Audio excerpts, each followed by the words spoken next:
Ph.D. student in the Department of Communication. I primarily study organizational communication and journalism, so not directly related to this project, but I do use primarily qualitative methods, and I usually focus on resilience and organizing for social justice initiatives. Hi, my name is Mostafa. I go by Mo, usually. Some people call me Staffa. That's cool. I always say just don't call me Mufasa. Like Kelsey, I primarily do qualitative work, and I'm really passionate about gleaning people's real lived experiences, which is why I found this work so enjoyable. Also like Kelsey though, my primary area is not directly related to this. I primarily study the impact of social media on romantic relationships. So they're doing this because they're sort of like me. So we'll start a little bit about with the goal of this project, I guess, and then we'll delve into some of our findings, our preliminary findings. So one of the reasons we started looking at how people make sense of water in Detroit was largely because this is an issue which is pervasive across most U.S. post-industrial cities, not just Detroit. The underlying factors are, of course, aging water infrastructure and lack of public investment in recent decades. Institutional inertia, which means that a lot of the organizations charged with following up on and engaging the communities have simply not been doing as great a job as they could be for decades again. Pervasive racial and urban-suburban tensions related to class, gender, and of course race as well. And then we've also been seeing a lot of privileging of more corporate and more elite interests over basic grassroots community voices, and this is probably most readily recognizable in the Detroit water shutoffs, where we've seen, for instance, that shutoffs have only been occurring mainly for residential customers and really not for landlords or businesses that are also pretty largely delinquent in terms of their water bills. So for us, our goal therefore in this really post-structural collaborative project was to gather and reconstruct the experiences from ordinary people who are not perhaps quite so ordinary as we think they are, living in Metro Detroit. And why are we doing this project? For us, it's really a recognition that how people make sense of these natural resources, like water, both through their personal stories as well as public events, really shapes broader attitudes towards governance, towards policy making, has really important implications. So just to give you a short idea of some of our intersecting concepts in terms of theory and method that we drew on, essentially we drew from research from anthropology, sociology, English, of course, and of course communication, which is really looking at this broader concept of water stories, establishing the fact that natural resources like water are not just material facts, but they're actually engaged, they're actually constituted through social interaction. We also drew from the concept of writing stories that argues that through the act of writing itself, you can generate, co-create knowledge between researcher, participant, and the broader community at stake. We also drew from research on urban abjection, which really looks at how citizenship rights are conferred and contested in different contexts. Most of the research in urban abjection has tended to look at urban centers in developing economies. And we argue that in the US context, we actually see a role reversal of power. In cities like Bombay, for instance, Mumbai in India, for instance, you typically find the suburban residents who have less power compared to the urban core. And in the US context, we actually see quite the opposite happening. And finally, we're drawing from research on compassionate communication, really talking about how compassion itself is communicatively grounded, whether it's through practices of recognizing contexts and situations where intervention is required, or whether it's reacting emotively and evocatively as well. So just to give you an idea of what we ended up doing, so this project really began from a graduate seminar in which both of these fantastic people, as well as Samantha, was present. So it was COM 7365, which is ethnographic research methods in communication. And so this began as a collaborative project where the class members really helped us sort of think about what we were doing. We sort of we thought about what were the major issues at stake. We shaped the interview protocol together. We wrote personal narratives based on the interviews that we had collected, as well as drawing on our own personal experiences. Many of us were from Detroit, some of us were from outside Detroit, and were visitors to this region. So it was this interesting combination of both insider, outsider data as well. So in addition to Kelsey, Mo, and Samantha, we also had Dorothy Faulkner, who's here as well, Elizabeth Ann Panzik, Gus Navarro, Alicia Johnson, Stephanie Arichinello, Ashley Forcier, and Larry Wallace, who were really all important contributors to the data for this project. So what each of these people did was they interviewed different people. So we ended up with 30 interviews across Wayne, Macomb, and Oakland counties. They were interviewed for about 20 to 45 minutes each, and they all penned 10 personal narratives, which essentially came around 10 pages each. So after the class ended, the four of us basically got together and we analyzed. We started analyzing the interview transcripts, and we also started analyzing the personal narratives. It goes back to our theory of really looking at writing stories as a way of co-generating knowledge. And so today's presentation, today's talk, is sort of a humanist way of talking about how narratives and how writing can actually contribute and create knowledge about how people make sense of water. We wrote composite narratives and characters based on our preliminary analysis, and I'm going to hand over now to Kelsey to talk a little bit about what we did and the coins that we termed. Okay. Oh, the terms that we coined. Yes. All right. So we both combined and reconstituted these personal narratives and interview stories in a post-structural interrogation that centers uneasy conversations of self and other. By playing with unease, we hope to uncover themes of compassion in place of objection. So our storytelling is uneasy, first because through bricolage, we blend voices and characters, images and scenes, creating truths that are ever more present and real because they were reiterated through storytelling. Second, we blend researcher and participant identities, pushing at their boundaries until we realize that we, I, are you, they. We use pseudonyms not merely to protect our participants' identities, but because the fiction helps co-create composite voices that defy objection. Third, it brings us toward the mirror, so we may face our own truths, lies, stories, and realities when we sit across the table from our research participants and realize that it is we who are doing the learning. As the stories connect together, we realize we are written within them already. Fourth, by checking our privilege is no longer a recommendation, it becomes an inevitability. We are confronted with the truths of loss, desire, belonging, love, anger, and injustice, merging the ethnographic and biographic in discomfort. And fifth, recognizing mutual complicities in institutional oppression makes both us and them uneasy, our participants and co-storytellers, so that we must work through mutual feelings of guilt and vulnerability. So today we present from these narratives three clusters: water as life and pure, governance failures, and community action for compassion. No, we'll take it from there. All right, so this is like the first narrative or story. As a native of California, when I announced I would be moving to Detroit for school, the very first warning I got was, don't drink the water. This, presumably, was because of Flint. In California, we generalized Flint to all of Michigan, and I didn't think much of it. And you probably wouldn't think much of it either, if you didn't have to. A few weeks after I arrived in Detroit, one of the earliest friends I made took me to see Lake Huron. And he took the opportunity to warn me about Michigan's water.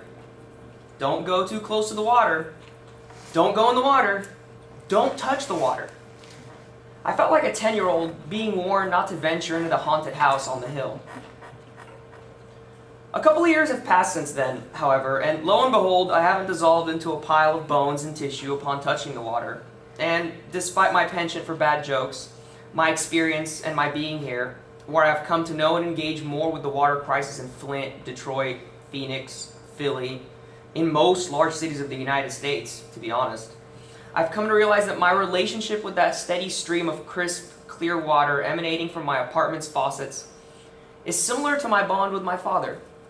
Which is to say, I avoid my dad like I steer clear of the water, or vice versa. Occasionally he and I talk. Just as occasionally, I use the water for making coffee sometimes. But that's it. I need water in my life just like I need my father, an admission that has taken years of introspection, of struggle, and silent tears for me to make. Without water, I would be lost, and the mundane things that make my everyday life, coffee, making pasta, washing clothes, brushing teeth, taking a shower, would simply cease. I was interviewing someone for this project, and she mused how life without water was a quote-unquote empty shell that became a, quote, a dark, cold shelter void of the comforts it once offered. And it made me think of Dad. We don't get along, but without him, I would be nothing. An empty shell. I need him for me to be me, no matter how contaminated or toxic he gets. From time to time, forcing me to turn the faucet off. My father is like the flood, tumultuous and toxic, and my mother's gentle love is like calming waves, both essential for meaning-making, life-giving, and life-taking. I need my father in my life like a strange, contaminated source of water. But it wouldn't be possible without the support, love, and attention my younger brothers afford me. They help cleanse my soul and soak up the toxins that would otherwise deplete me. My rock. I personally have never encountered any problems with my water supply in Detroit, except when I go to California and visit my family, and the water is usually brown and nasty when I come back. It's never for too long, thankfully, but it's still pretty gross. I just have to keep the shower on for a few minutes and kind of let the water run its course, and then the color gets better. But what that means is that I can't entirely trust the water. Who knows what it might be contaminated with? It's not something I'd expect in a large city, especially since it's never really something I've thought of before. I've never had to. So now I'll turn it over to Kelsey for our second there. We can consider this Act 2. No one living in these inner city neighborhoods has a high water bill because they're playing in their jacuzzis every night. They have high water bills because they have leaky pipes, and they don't have the money or the know-how to fix them, declared Peter. We were sitting around the bar when Dan brought up a story he heard about in the news that morning, about another wave of water shutoffs and people filling the Detroit Water and Sewage Department downtown, notices in hand. These people must be lazy, scum to be that poor, begging bulls at the ready, he snarled. Peter wouldn't have any of it, though. The water director at a nonprofit organization that educates residents and businesses on how to make their homes more eco-friendly and lower their monthly energy bills, he hears resident struggles firsthand every day. They need help. Not everyone has a good job and can afford to not think about and waste water, Peter continued, making a jab about the 220-gallon fish tank Dan keeps in his apartment. Hey, leave my fish out of this, he said defensively. I just don't understand how someone could pay their cell phone bill but not their water bill. That doesn't seem right to me, so why should they get help? Why should my tax dollars or some other means help them? All I'm saying is they should prioritize their needs a little better. He threw up his hands and rested back in his chair. You're not looking at the big picture, sighed Peter. I've talked to lots of people affected by the shutoffs. Okay, he leaned forward, trying a different approach. Let's take the case of a little old lady who lives alone and relies solely on her Social Security checks for her income. That may be $800 a month, but her rent is $650, and her pills cost almost $300 a month. How is she supposed to pay her water bill? He paused, waiting for Dan to say something, but there was no reply, so he continued. Then, if she has something else working against her, something as simple as having a running toilet, well, she's shit out of luck. The system's got her. No water for her. Peter slammed his fist on the table and took a long swig of his beer to make his metaphorical mic drop. Okay, you've made your point, Dan muttered, but I still don't want my taxes to pay for any of it. Cassidy, who had been sitting quietly sipping on her margarita, spoke up. I've been in that situation before. What situation is that? Dan asked, nonplussed, turning towards her. Oh, you know, I've had an uncontrollable water bill and gotten a shut-off warning, she said, crossing her arms and looking away for a moment. But how? You're not poor. Well, thank you, Dan, for that vote of confidence, she teased. Everyone chuckled, but they avoided making eye contact with Cassidy all the same. She noticed. It's okay to talk about, she shrugged. It happened so quick. Before I knew it, I owed almost $2,000 to the water department, and I had a notice on my door that my water would be shut off within so many hours if I didn't get it taken care of. These days, I throw an extra $60 or so on the bill every month, and they leave me alone. But it was scary when I got that notice. So you never had it shut off? Asked Dan. No, but that's not the point. The point is it happens easily, Cassidy shot back. The electric company will shut you off after 3 days if you don't pay the bill. That's not even a conversation. But the water department wouldn't do that, at least not before. So the water bill is the last one people worry about. But now you get shut off. I see it in my neighborhood a lot. They paint a bright blue circle on the sidewalk in front of your house so everyone can tell. That surprised everyone at the bar because a hush fell over. Even Dan gazed introspectively at his scotch. That wasn't supposed to happen to people like Cassidy. Both she and her husband had good jobs. They were so entirely middle class. They should have been safe. Yet.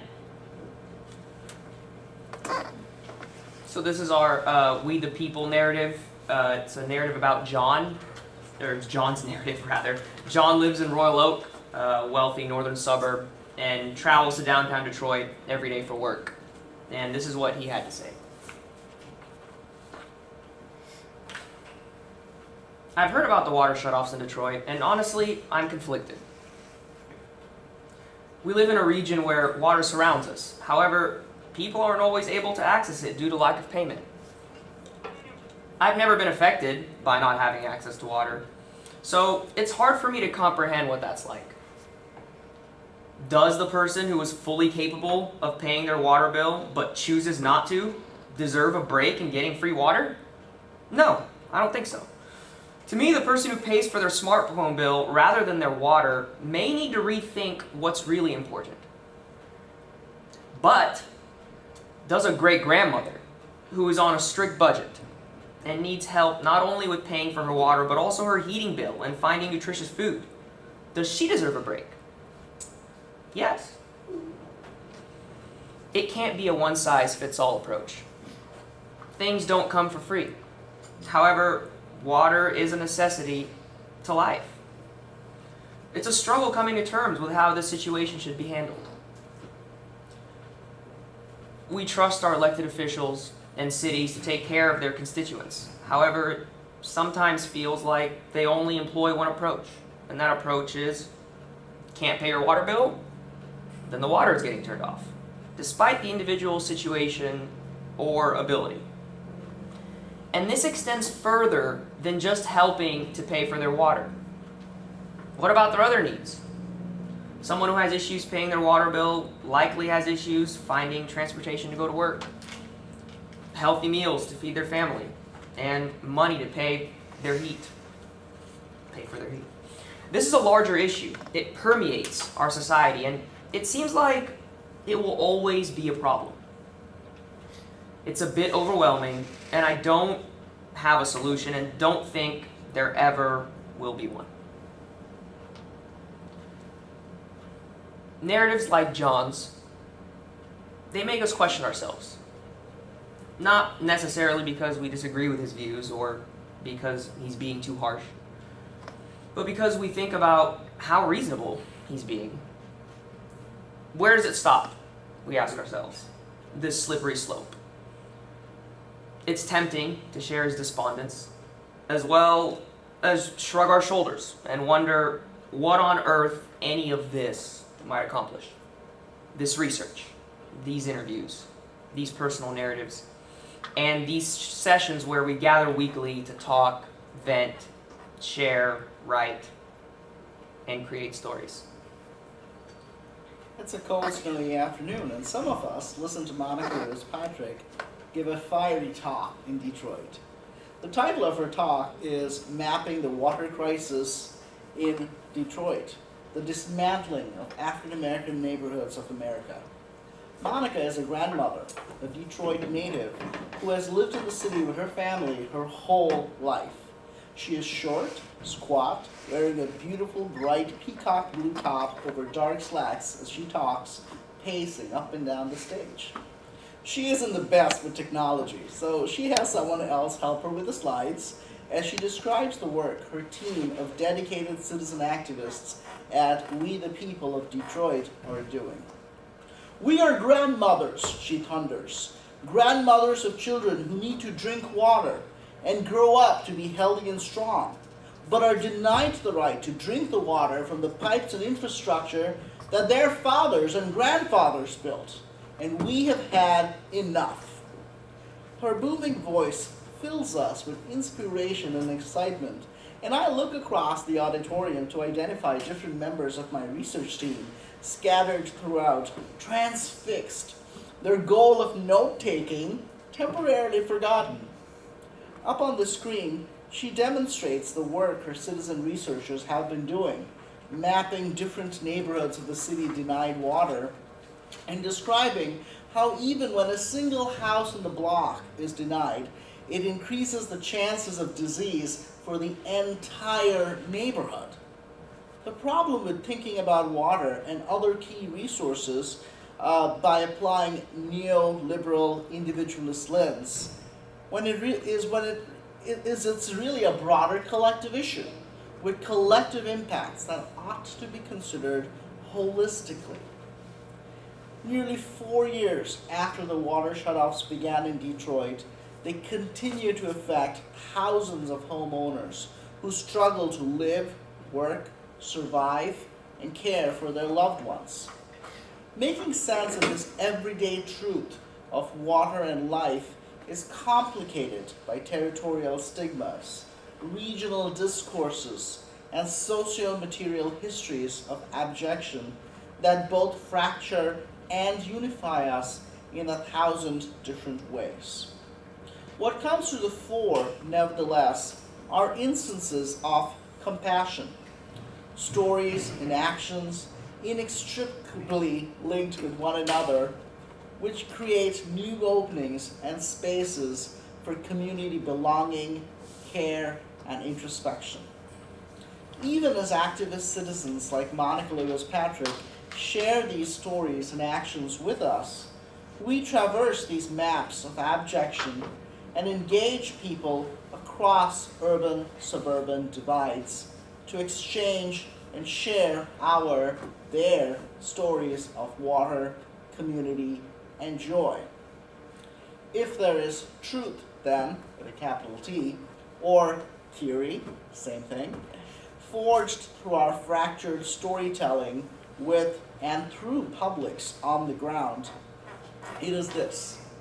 For a compassionate community to thrive, there must be a shared sense of purpose, belonging, and vigilance. Our storytelling is uneasy because it is infused with hope. And yet, dare we hope? So that's pretty much where this first paper ends. This first paper from the project was really about, again, gathering stories, presenting them in a way that sort of both presents and disrupts conventional thinking about rights and privileges. And we really try to focus on those three themes in terms of water is life, governance, and compassion. Again, this was largely based on those interviews as well as those personal narratives. We're presently working. The other day we had our another meeting, and we're thinking about the next paper from this project. Because we collected data from both urban and suburban residents, our next paper is sort of really going to really delve into the theme of privilege and comfort, and really think about how privilege and comfort changes across location. I am also happy to note that we're working on a further extension of this project with a collaboration with Kelly Donlan, who is also in our department. She's a documentary filmmaker. And we were lucky to get funding both from the university as well as Villanova University's Waterhouse Family Institute to sort of try to do a transmedia project. And so going forward, we are conducting further interviews, specifically with Detroit residents. We are journaling personal narratives much more. We also plan to do a series of 6 focus groups in different neighborhood locations. And we also plan to develop a digital platform where we're going to be sharing some of these stories and these themes and these ideas both in webisode form as well as blog and ongoing personal narrative form. So that's something that's going forward in the next couple of years. So do watch out and please reach out to us if you do have questions. We'd love to get your feedback and your ideas. So thank you so much.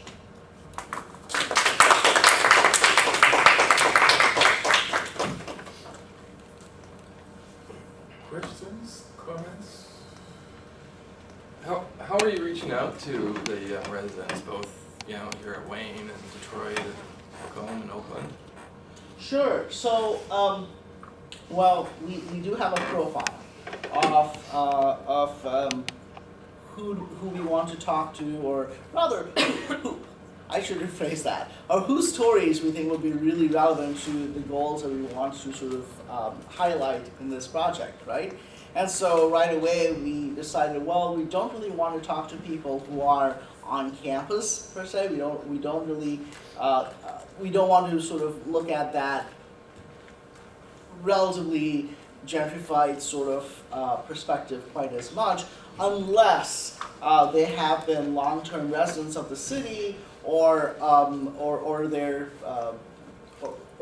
yeah. So that's kind of what we're looking at right now. When we began collecting data, however, we did say, well, look broadly at your professional networks.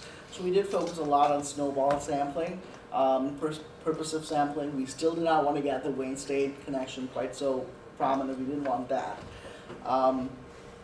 And again, initially we were again thinking about at least trying to get a broad spectrum of people across these 3 counties. Going forward, the interviews going forward are going to be squarely focused within the city itself, and we're not going to be so much looking at suburban stories.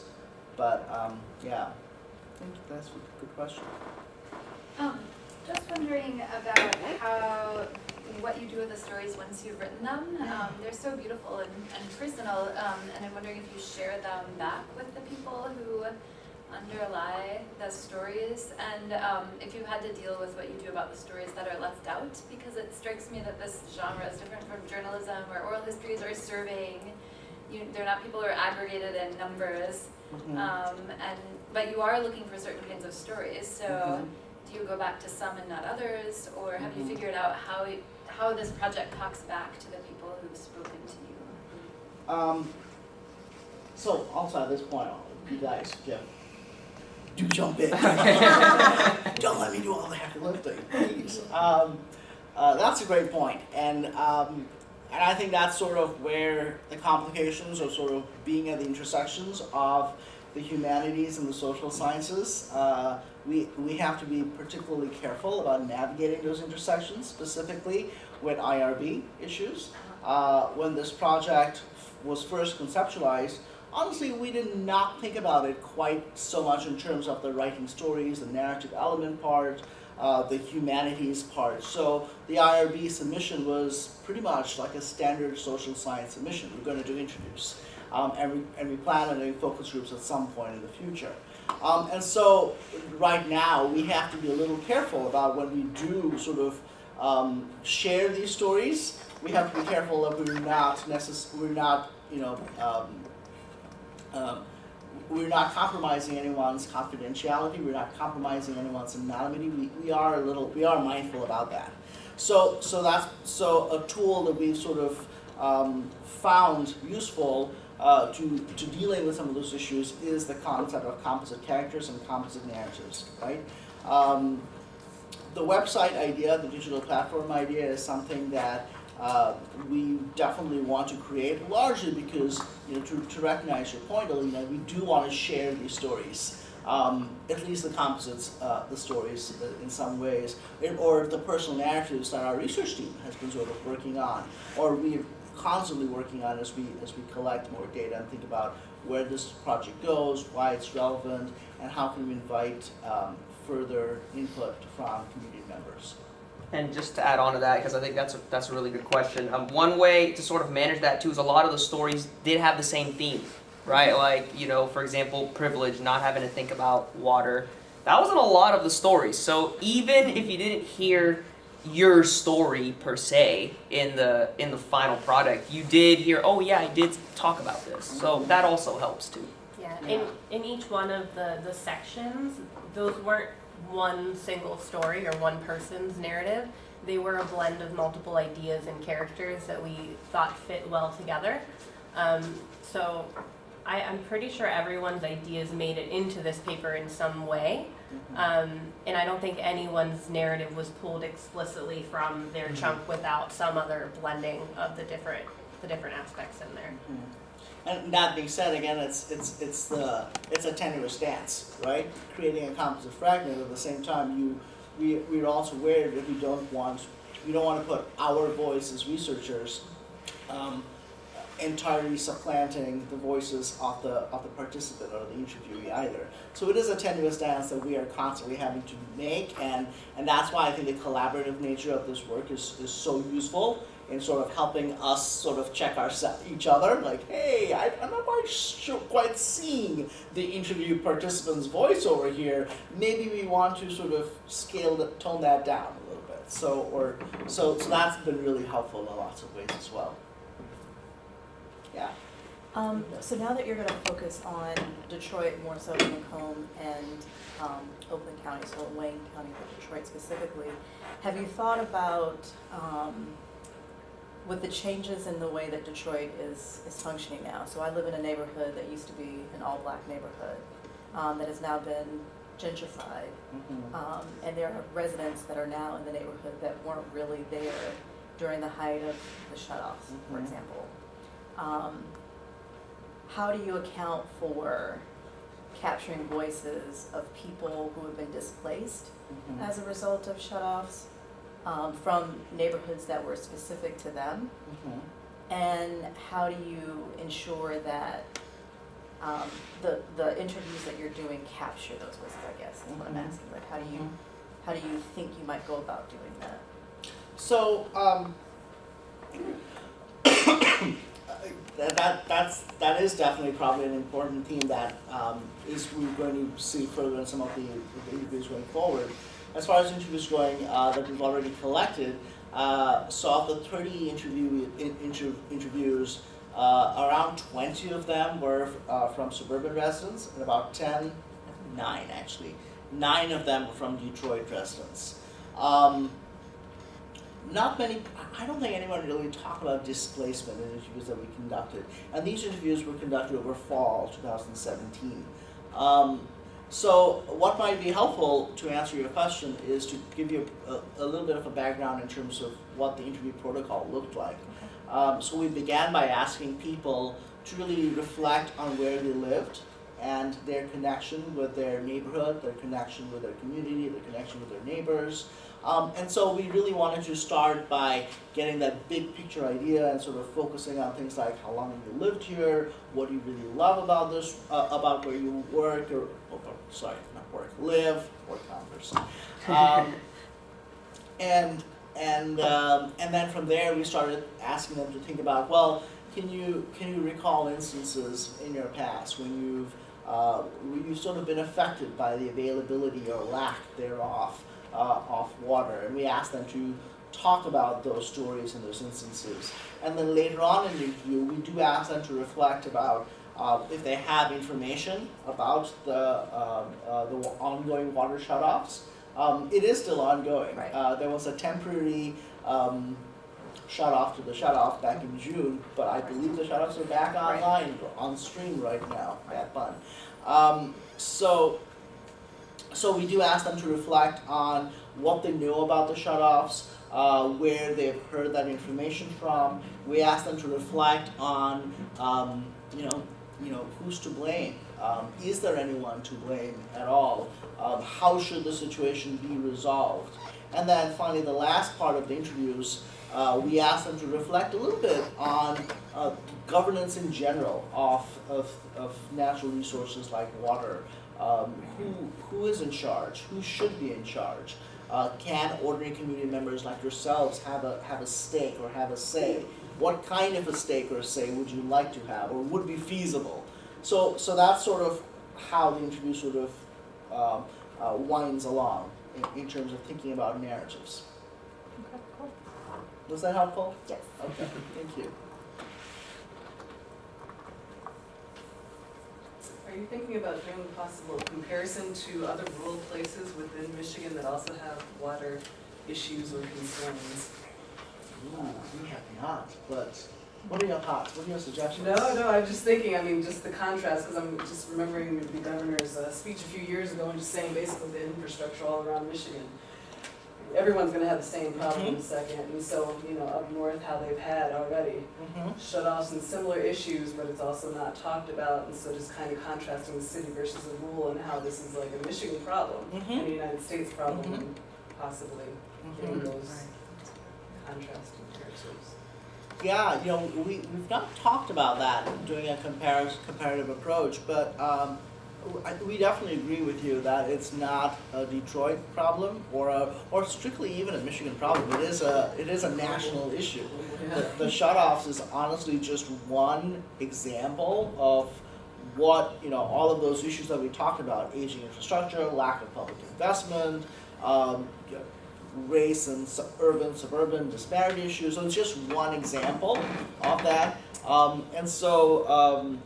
So yeah, the social scientist in me is sort of like kicking in and saying, yes, we can definitely scale this up going forward. But so far we haven't talked about it. But as this project develops further, we would definitely like to see, to what extent our learnings or our lessons are transferable or not. Thank you. Yeah. Yes. Just curious, and maybe it's something that you would hear if you were doing interviews now, particularly with some recent reports that say the Detroit water has worse lead issues than the Flint water does, with more kids having it, right? So that's beginning to now hit the waves. So, there becomes a problem is, what are we paying for? Even if we could pay for the water bill, what are we paying for? And that makes me think of Mo's beginning of the narrative that he started us with, which was about quality and not just shut on or off, but just is what comes out even worth what we pay for. So I didn't know if you heard anything like that in the narratives you did, but it would definitely be something interesting going forward. It's just like, what are we paying for? Do you guys want to That respond? was you, right? Was that your story where you interviewed someone who worked for water? Oh yeah, I did interview someone who worked for the water department, and she was headstrong that the water is extremely clean. But so moving forward, we are conducting interviews this semester. So hopefully that's something that comes out. In the interview protocol at all, we also specifically ask the participants, how much do you feel like you pay a fair price for your water? And so maybe that could tease it out a little bit too, but it'll be something to watch for sure this semester. The issue of fairness actually has come up quite a lot in the interviews, and in our whiteboard scribbling sessions, which are very illegible, we've definitely talked about themes of fairness, for instance, and I think that's something that the second paper, the one on privilege and comfort, is probably going to get at in a much more meaningful way, because so the last narrative, for instance, of John, I mean, we sort of see a little bit about that, where he's talking about, well, is it fair that I should be paying for everyone's water, or is there a limiting condition? Social science talk again. Is there a limit to what extent or whose water I should be paying for, and whose water should be subsidized and whose should not. So I think that sort of gets into issues of fairness, privilege, disparity. So I think that's something that we're really going to see in the second paper a whole lot more of. And I think, and just direct also further up, just adding to that, the whole issue of what are we paying for, there's a couple of unknowns surrounding that question, right? For example, with the first story I narrated, we go to California and it's me. It was me, by the way. I'm just gonna tell you that was me. I'm not Way to kill a mistake. I was that composite of that narrative. Anyway, so when I go to California, and I come back and I turn on my faucet and the water is brown, right? Is that really Detroit's fault, or is that my apartment complex, not having good plumbing? I don't know, right? So there's a lot of, there's just a couple of questions that should be answered before, that we would like to answer before we figure out, well, where's our money going and who's responsible for what? Sorry for spoiling it, by the way. Well, what's really interesting about that, going to like this whole collective responsibility, right, is that something that's so dispersed like water. It's not like I buy it from a company that produces it. It is surrounding us. That the narratives are still very individualistic, at least a lot of the ones you've done. And I wonder if there comes a point in time where there's a breaking away from that individualistic narrative to something that's a more collectivistic before anything can ever happen. So I guess maybe the follow-up is then what's the interventional moment that you've gotten from here? What can move us forward? Or is there anything you see?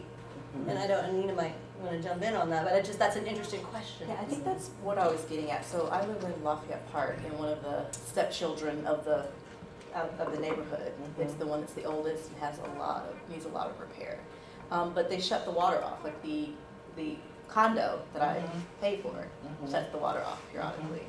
And so when you think about kind of a collective response, when you don't have control over the water, because you're technically not paying it because you pay an HOA fee, then what does that mean?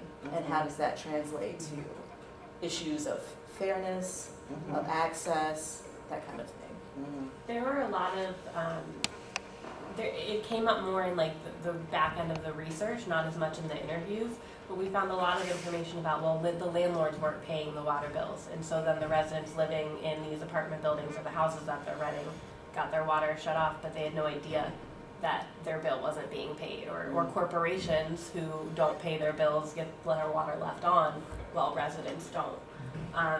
But we haven't come across that in the actual data yet. So it's kind of like, how can we find those people who are experiencing those problems and let their stories be told? Right. It would be interesting if the water itself had a voice too.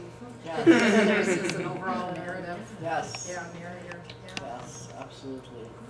Because they're the one entity, it's the one entity that's involved in all of these Oh, you're layers. giving us ideas for another narrative. Yeah, I was just wondering, as you were talking about all these things, about what it is that you felt you needed to know about water to conduct the interviews, or what you feel like you needed to learn in the process of conducting them, because it's striking me that there are all of these things that are legal. I've heard, I think somebody from Wayne State talking in an interview saying we don't pay for water, we pay for the services surrounding water delivery and purification, but water is free everywhere anyway. You can't get it for free, but so that's how Nestle doesn't have to pay for it or whatever. There's just so many issues, and then these contamination issues and infrastructural issues. And I'm thinking of so I work on Italy, and I've encountered Jason Coburn writing about citizen science in the environmental justice fights in Naples about contaminated soil and food. The sort of activism requiring that you require this enormous amount of knowledge about all aspects of this problem. And I'm just wondering if you felt that way as interviewers, or if you started with a lot of knowledge, or you discovered things you needed to learn. It's very multi-layered. So I'm not from Detroit. So for me coming in, and this was my first semester at Wayne that we were starting this project, So I felt bombarded by all of this information about Detroit and the issues coming here. That was just like, wow. So I did a lot of reading ahead so that in the interview process, if I suspected or if someone mentioned one of the multi-layers of issues going on, I knew enough to tap into that a little bit further. So it was a crazy amount of back-end research to really understand all of these issues that are going on surrounding the water shutoffs and again, quality of it. Yeah, I was similar to Kelsey, right? I didn't even know people in Detroit had their water shut off. I learned that from Rahul. I thought it was just a Flint thing, because we all know about Flint, right? So I didn't know much about it at all, but I think that actually made the process, at least for me, more enjoyable, because you come into a situation, you know nothing, so you don't really have any preconceived notions about what you want to find, or you just kind of take the stories as they come, and so I think that made it pretty cool. It was very much an interesting ongoing class discovery thing, because in that class, I mean, again, we had some people who were from Metro Detroit, right, and from the city, from the suburbs, and they're intimately familiar with the issues. At the same time, there were people like these guys who were relatively new, right, and so they were definitely learning and keeping up to speed, and there were people like me who, you know, I'm technically new to Detroit. Yeah, I've been here for 5 years in the metropolitan area, but I'm new, and not quite as new, but still new. And so it was this ongoing sort of discovery process where we were sourcing news stories about what were some of the broader issues. We were discussing them in class. The long-term residents of the area were definitely talking about their experiences growing up. I remember one of them, Alicia, for instance, her uncle worked at Detroit Water and Sewage. So she was talking about, you know, what she heard from her uncle growing up. Dorothy over here, for instance, grew up in the northern parts of Michigan. So again, you know, we had a lot of stories that we were sharing, both, you know, being rural and urban and relatively privileged experiences, to be honest. And so it was definitely an ongoing sort of education in terms of some of these issues. And I'm sort of going through that all over again right now because I'm working with an undergraduate team. We're sort of collecting more interviews, and you know, we're just starting on that process again. And Kelsey's sort of overseeing that undergrad team right now, and so it's We're teaching them all this knowledge. yeah, it's definitely an ongoing process of learning, unlearning at the same time. I think to your point, Anita, about the intervention, what happens now? Where does this go? And I don't know if this a single paper potentially gets at that. I think this particular paper, as well as the privilege paper, is more in terms of describing emotions and ideas and subjectivities. And again, that's the tension that I always feel constantly as well, being a social scientist part of the time, being a humanities scholar part of the time. You know, the humanities is not necessarily about the intervention part, right?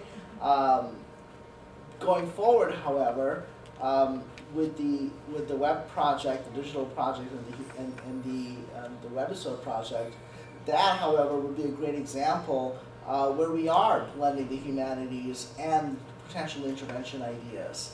And honestly, that's probably why we are doing that project, because doing this sort of made us think, yes, this is great, and this is one part of the puzzle, but how can we use these findings in terms of ways that we can actually create positive interventions?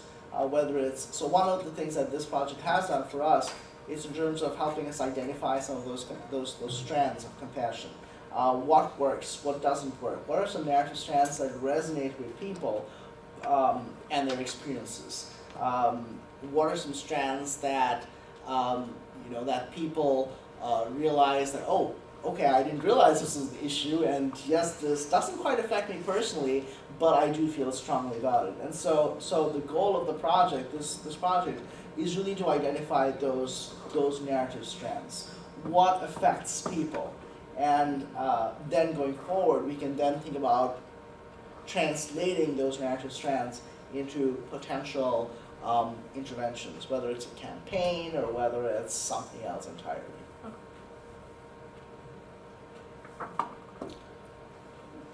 The end of time? We're at 1:30. Okay. Well, thank you so much.